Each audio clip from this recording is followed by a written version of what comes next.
Yes, I'm going to talk about graph algorithms for modern data models. Just a bit of apology, since it's a general audience, I'm not talking about our latest results, but that does mean that some of you in the audience have seen them before, so in particular Andrew. So Andrew, if you feel free to sort of just turn yourself off.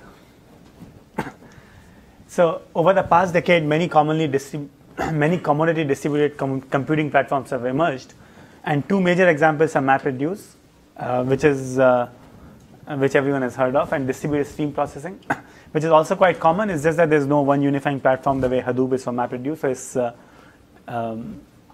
there's less commonality around different ways of doing distributed stream processing. These are similar to PNAM models, but they have several nuances. They're carefully calibrated to take latencies of disks versus networks versus memory into account. And cost of processing is often negligible compared to the cost of data transfer or the cost of reading from disk. And these models, they take advantage of aggregation in disk and in network operations.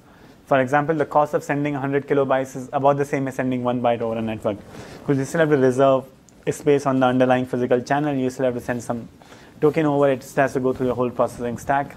And at that point, whether it's you're processing, and you still have to process the whole header. Right? So you might as well just aggregate everything together and send them over.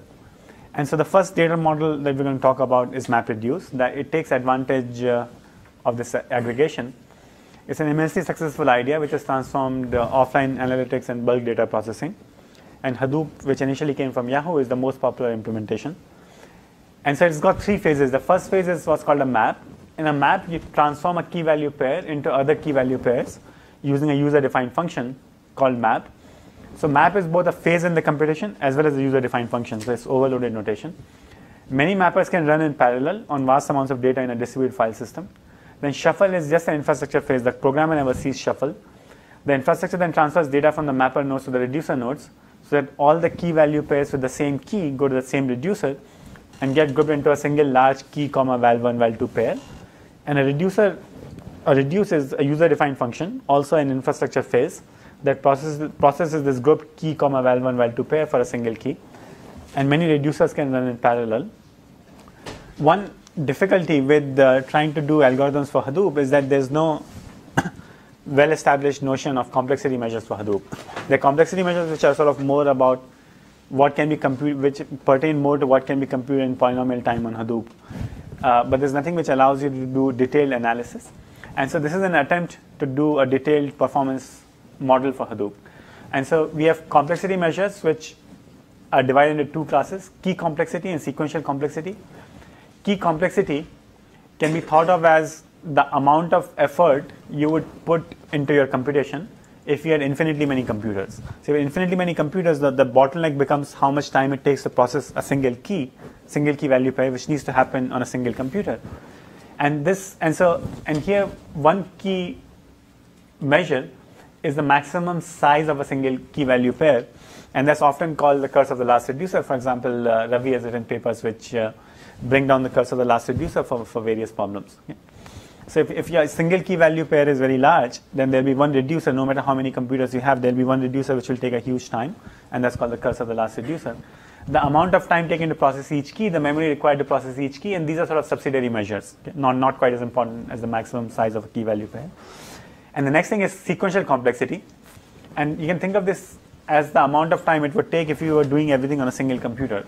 Is the total time needed by all the mappers and reducers together, and the total output produced by all the mappers and reducers together. Okay?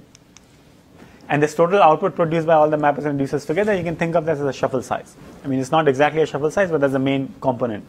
The amount of data that transfers from the map side to the reduce side. And there's some things which are not modeled here. And so say, one thing that's not modeled is the amount of work done to aggregate all the values for a single key is not a complexity measure. Okay? So when you send your data over from the map to the reduce side, everything which has the same key has to be grouped together. Okay? And that's not a complexity measure. And the reason is that this grouping typically happens on disk. And disk is so slow that you essentially get this sorting for free. Okay? So you do have to write to disk, but the amount of effort you take to write to disk is already taken into account in the shuffle size. And the additional time it would take you to sort something is then sort of essentially you get that for free. So the problem we are going to look at is the densest subgraph problem. We are given an undirected graph G equals V comma E with n nodes, m edges, and maximum degree D max. And for a subset S of nodes, let E of S denote the set of edges between nodes in S. And your goal is to find the set S that maximizes the size of ES divided by S. So it's the densest subgraph of this graph. The application is the community direction. The problem can be solved in polynomial time, and a 2 plus epsilon approximation is done on MapReduce, which takes order log n over epsilon phases. Okay. So that's something I should have mentioned. Another very important complexity measure for MapReduce algorithms is the number of MapReduce phases, because each phase is very expensive to set up. Each phase then requires its own synchronization, its own shuffle. And so Bahmani, Kumar, and Vasilevsky gave a 2 plus epsilon approximation for this problem, which takes log n over epsilon phases. Each phase has sequential complexity order m and key complexity order d max. Okay. And the sequential complexity and key complexity is about the best you can expect. Okay. So you have a graph algorithm, and the graph algorithm, you would, unless you're doing something really funky, some really funky sampling, you would expect that you have to at least send your whole graph over from one side to the other, which dictates a sequential complexity of order m. Okay. And normally for most algorithms, for most reasonable algorithms, at least the edges corresponding to a single node, you have to look at them in the same reducer, which somehow dictates a key complexity of D max. Okay. So this M and D max are about the best you could expect. Log n over epsilon is pretty good, right? So this algorithm is sort of like the benchmark in terms of complexity. You can't really expect to do much better, but you would like to get the approximation down if possible. Okay. And so here's a simple LP formulation for this problem. We define xv to indicate whether node V is part of this set S that we chose or not. And summation over V xv is less than or equal to 1. That's just a normalization factor. Ye indicates whether edge E is part of the edge set or not. And so and edge E can be in ES only if its endpoints are in S. So you have constraints which says that Ye less than or equal to xv for both endpoints of the edge. Okay. Then maximizing, you want to maximize summation over Ye while setting summation over V xv less than or equal to 1 maximizes density. Okay, so it's a fairly simple linear program. This LP has no integrality gap. So normally when you write down LPs for combinatorial problems, they almost always have integrality gap. In this case, it doesn't. Okay. So we could solve this LP and we'd get the exact solution. In fact, you can show that if we solve this LP, it's fairly easy to round. So what we are going to do instead of solving the LP, which is going to be very hard, we're going to find an approximate solution. We're going to write the dual of the LP and solve this dual on MapReduce. Okay. So this is sort of interesting, because now we are taking the stand, because there are many primal dual algorithms known for various combinatorial problems, and so as far as we know, no serious effort has been made to try to actually solve them on MapReduce.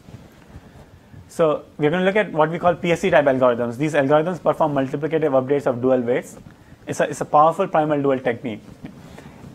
And so when I say multiplicative updates of dual weights, we are solving the dual. So it'll be like the dual weights of the dual. It's a powerful primal dual technique with many applications in online, parallelized, and centralized algorithms. And our approach is going to be to formulate the dual in a form suitable for PSC, reduce the width for efficiency, and then increase width for obtaining the primal back from the dual. Yeah. And again, I'm not going to point out how you would do it on a sequential computer, but the way you would do it would be quite different. So this is the primal. This is the dual. I've labeled the constraints in the primal with what's going to be variables in the dual.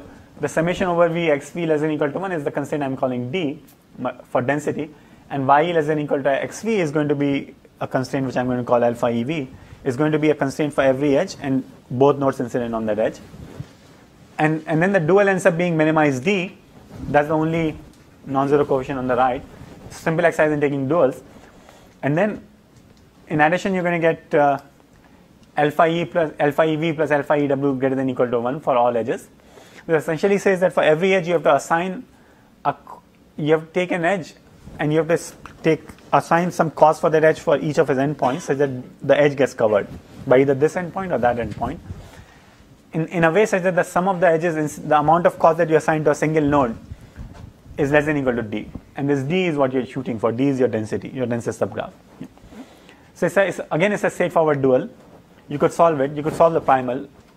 And so a useful fact is that an approximate solution to this dual also results in an approximate solution to the primal. So So in order to solve D, what we would do is instead of minimizing D, we'll say let's guess D. Okay? And then once you guess D, we just have a feasibility problem. We try to find an alpha such that each edge gets covered and the sum of the edges incident on a node is less than or equal to D. And these constraints, there's a constraint like this for any node, every node. We're going to call this set of constraints, we're going to call it a polytope P. So we're going to just think of satisfying this constraint for every edge, alpha EV plus alpha EW greater than or equal to 1 for every edge. And then we're going to just call this whole thing a polytope P. And so in this Podcast-Schmeister framework, solving the dual, you can solve the dual by using calls to this following oracle, where you take Y's as given.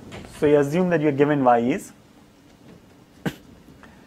And then you maximize summation over all EYE of alpha EU plus alpha EV. So you take the dot product of YE with all the constraints that you have, the sum of all the constraints that you have, such that alpha belongs to this polytope. And the width is defined as the maximum value that any of these left-hand sides of these constraints can take, subject to alpha being in P. And so this guarantees that we get, and so the guarantee that we get from PST is that we are going to get a 1 plus epsilon approximation in order rho log n over epsilon squared steps, where rho is this width. So we need to compute, so what do we need to do this? We need to compute the oracle in each iteration. And the oracle, I'm going to omit this fact, but the oracle maps very well to MapReduce. So that's the first thing we observe. The oracle you can solve very easily using just one phase of MapReduce. Okay? So the next problem is that for this problem, as it turns out, the width is very large. The width is as large as D. Yeah. And since the width of this problem is as large as D, the first thing we do is we add an additional constraint to our polytope, which says that alpha is less than or equal to 1. Okay? So and as it turns out, this does not change the dual in any way. The dual solutions remain exactly the same, but what it does is it breaks down, and so there's some intuition about why that happens, but I'll skip the intuition. But what happens is that it no longer holds that an approximate dual leads to an approximate primal. So once again, to give the chain of reasoning, we want to solve it using on MapReduce. That leads us directly into this primal dual kind of structure, because these primal dual algorithms are well suited to going back and forth between mappers and reducers. When we try to solve it on MapReduce using primal dual, the width is very large. When we reduce the width, it no longer holds that an approximate dual leads to an approximate primal, because we have changed the combinatorial structure of the dual and the primal. And so the next thing we do is we say, well, instead of alpha less than or equal to 1, we give alpha less than or equal to 2. And then we prove the following technical lemma, that a 1 plus epsilon approximate solution of the dual results in a 1 plus epsilon approximate solution of the primal. And then we also give a MapReduce algorithm which actually computes the approximate primal given the approximate dual. And all of this sounds very complicated, but I implemented it in MapReduce. It's like 15 lines of code. It turns out to be fairly simple. In terms of performance, we can show that we have log n over epsilon squared iterations. Okay. Each iteration has a reduced key complexity of D max, a sequential complexity of order m. So we are again at the sweet spot for MapReduce in terms of our complexity. And the greedy algorithm that I didn't describe by Ravi and co-authors takes order log n over epsilon iterations, but it gives a 2 plus epsilon approximation, whereas this one takes order log n over epsilon squared iterations, but gives 1 plus epsilon. Right? So the epsilons are a bit different. The same idea extends to fractional matchings and directed graphs. And in my mind, there was a lot of work done on solving primal dual, on the primal dual method. There was a lot of work done on distributed computing. And some of that work never really saw the light of day. Okay? And it never saw the light of day, and people kept writing, but the theory part kept moving on and moving on and moving on and doing more and more PRAM algorithms. And after some time, people actually implementing these algorithms gave up and said, like, this whole stuff is not going anywhere. And now finally it turns out that these MapReduce, because of MapReduce, a lot of those primal dual techniques are actually useful. Like for example, PST, these techniques go at least 20-30 years, right? Positive linear programming. They're very useful, but nobody really understands them or wants to use them in industry because they've sort of, people assume that this stuff is just theoretical. So I feel like there's some value here in terms of identifying these, looking at these primal dual techniques again, looking at them in the context of problems that people actually want to solve. So for example, very rarely do people want to solve max flows or min flows or min cost flows in these large networks, in social graphs, for example. But they often want to solve things like densest subgraphs, community detection,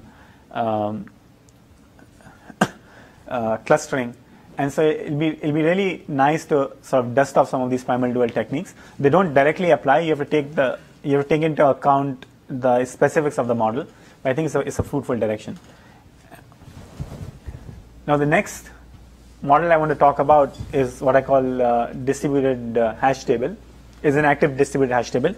So a distributed hash table is something which stores key value pairs in memory, main memory on a cluster, such that machine h of key is responsible for storing the pair key comma val, okay, where h is some hash function. And in fact, Dick did some foundational work on distributed hash tables. An active distributed hash table, in addition to lookups and insertions, the DHT also supports running user-specified code on the key value pair at node h key. So instead of just like in a distributed hash table, you can fetch a value, you can write a value, you can change a value.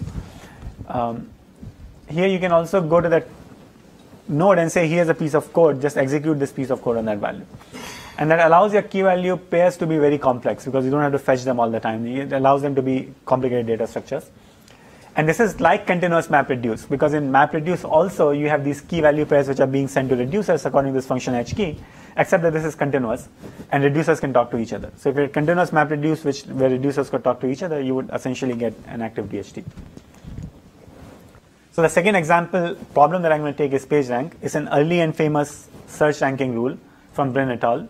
And given a directed graph G equals V comma E with n nodes, m edges, dW is the number of edges going out of node W, epsilon is the teleport probability, pi V is the PageRank of node V. It's a lot of notation, but most likely many of you have seen the PageRank formula enough times and it's standard notation. So even without the notation it would make sense. There's a simple recursive formula for describing PageRank, and equivalently is the stationary distribution of a random walk that teleports to a random node with probability epsilon. And because of the consequence, as a consequence of this random walk interpretation, the Monte Carlo method can be used to estimate PageRank, and it's sufficient to do R equals order log n random walk starting at every node, where each random walk terminates upon teleport. So instead of doing a long random walk, you do log n random walk starting at every node, and when you're going to teleport, you stop. And that's going to give you a very good estimate of PageRank. Now, in a social network, PageRank is actually, even though it was discovered for web networks, the notion seems to apply even better to social networks. It's more direct. You're highly reputed if other highly reputed individuals follow you or are your friends. Now, one difference with web is that updates to social graphs are made in real time, as opposed to a batch crawl process for web search. In the web, you go out, you crawl your web, and you get it back, right? In social graph, these updates are made in real time. These real-time updates are important because if something is trending, you want to find out in real time. And so our goal is to design an algorithm to update PageRank incrementally, for example, upon an edge arrival in an active DHT. So an active DHT is well suited for these kind of incremental updates. And we're going to say that the tth edge arrival, we're going to let UTVT denote the arriving edge at time t. So we're going to assume that one edge arrives at every time step. So at time t, the tth edge arrives. UTVT is the arriving edge. dt of v is the out degree of node v. And pi t of v is PageRank. Yes, everything is indexed by time t. And so there are two naive approaches for updating PageRank. One is you could run the power iteration method from scratch. The power iteration method just solves the whole equation by just repeatedly, you set pi 0 v equal to 1 over n, and then you compute pi r v, use it by putting pi r minus 1 on the right, and you do it r equals log n over epsilon times. So r equals log n over epsilon sort of works for both, or you can run the Monte Carlo method from scratch each time. And the running time is either m over epsilon log n or n over epsilon log n, depending on whether you do power iteration or Monte Carlo. And that's true per edge arrival. This is how much time it will take you per edge arrival. The heuristic improvements, but nothing that provably gives significantly better running time. Okay? Thank you. And in fact, we have some lower bounds which show that for a specific algorithm, we show that you actually, for Monte Carlo, we can show that there's a lower bound which says that you'll need something which is polynomial in n in the worst case, even amortized. In worst case, amortized would be polynomial in n. So what can we do? We still want to do the same thing. We still want to do Monte Carlo.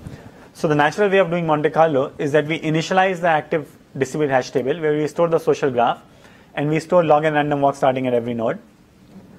at time t, for every random walk passing through node ut, so remember that the edge that arrived was the edge utvt. At time t, for every random walk that's passing through node ut, we shifted to use the edge utvt with probability 1 over dt ut. Okay? And what that allows us to do is to faithfully maintain r random walks after arbitrary edge arrivals, right? So this process is exactly Monte Carlo. So this process is exactly the same as if you had waited till time t and then done Monte Carlo. So there's no reason to talk about approximations because we are doing exactly Monte Carlo. Okay? And the time or the number of network calls for each rerouting is order 1 over epsilon because each random walk is 1 over epsilon long. And observe that to do this, we need the graph and the stored random walks to be available in fast distributed memory. And it's a reasonable assumption for social networks, but not necessarily for the web graph because of the differences in scale. So what we're going to do is we're going to do an average case analysis because I said in the worst case we can show that there is an amortized lower bound. And we're going to assume that the edges of the graph are chosen by an adversary but presented to us in random order. Okay? So the adversary chooses the worst possible edges for our algorithm, but then somebody takes a random permutation and then presents the random permutation to us one by one. And a technical consequence of this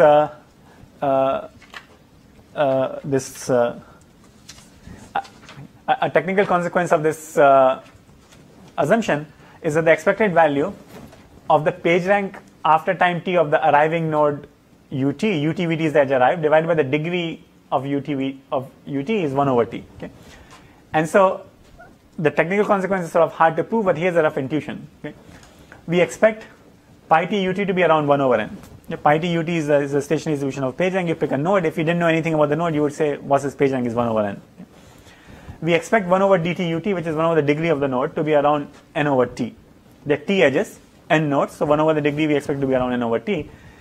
None of these is really correct, but if we take the ratio of these incorrect things, we get 1 over t. Okay?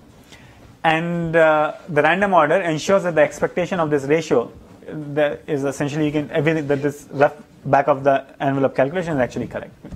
So the expected value of the PageRank divided by the degree of an arriving node is 1 over t. So then let's take the expected number of random walks which we read out at time t. This is the expected number of random walks that are passing through node ut because only those are the walks that get rerouted, divided by the degree of ut because that's the probability that we are rerouting them at. But the expected number of random walks passing through node ut is just proportional to the PageRank of this node ut, right? Because whatever we have done up so far has been honest Monte Carlo. And then Rn over epsilon, that's just because these are the number of random walks we do. We do R over epsilon random walks. We do R over epsilon random walks starting at every node. And so, and that ratio, that number just turns out to be Rn over epsilon over t. Okay? There's nothing, it's just arithmetic. So number of network calls you end up making is 1 over epsilon per rerouting is Rn over epsilon squared t. And the interesting thing is the amount of extra work done per edge arrival goes to 0. So as t goes larger, the amount of work, so t is the number of edges. So as your network gets very dense, the amount of work you're doing per edge arrival is going to 0. Even for reasonable networks like the size of Twitter, when we simulate this on Twitter, this goes to 1 or 2 or something, right? So in reality, you would think that as the network is getting bigger and bigger and denser, the problem gets harder and harder. But in reality, the problem gets easier and easier. You're doing almost no work as the network gets denser. And when you sum this over all t, the work done over all m edge arrivals goes to around n over epsilon squared log squared n. And so if you're going to use the standard theory thing and ignore 1 over epsilon and ignore logs, then this becomes linear in the number of nodes. So essentially, the total amount of work you do over all edge arrivals is actually less than the number of edges in your network. And so, and to compare, and so this is roughly the same. Again, if we ignore logs and epsilons, this is roughly the same as the amount of work you do for naive Monte Carlo per edge arrival. So the total amount of, so you took the per edge arrival work and you made it moved it total. So to summarize, the random order assumption is much weaker than assuming generative models such as preferential attachment. So if you look at any of these generative models, preferential attachment or Doshini, community models, they all satisfy the random order assumption. Okay? So if after the fact you look at all possible graphs that could be generated by preferential attachment and you fix condition on some set of edges, then the set of edges is going to arrive in random order. So the technical consequence, I can't really, given a single network like Twitter, I can't really verify, or Facebook, I can't really verify the technical assumption is satisfied. Because I'm given one graph, how do I know that the edges arrived in random order? But the technical consequence, which is all we need in the proof, is something you can verify empirically over many, many edges, and that we did. We did that over Twitter, and it's just exactly correct. the result does not hold for adversarial arrival order, and the analysis, the interesting thing is the analysis carefully pairs an appropriate computation data model like active DHTs with some sort of minimal assumptions on the social network. So some directions in open problems. I think this is a big open problem in my mind in Oracle for personalized PageRank. And it's one of those problems which, so David is smiling, so maybe he's going to talk about it. And the reason it's big is because there are these products which nobody makes. And since nobody makes them, you don't realize that they're missing. And one such product is personalized search. So you can go on, I'm out of time, which is good because now I have an excuse. But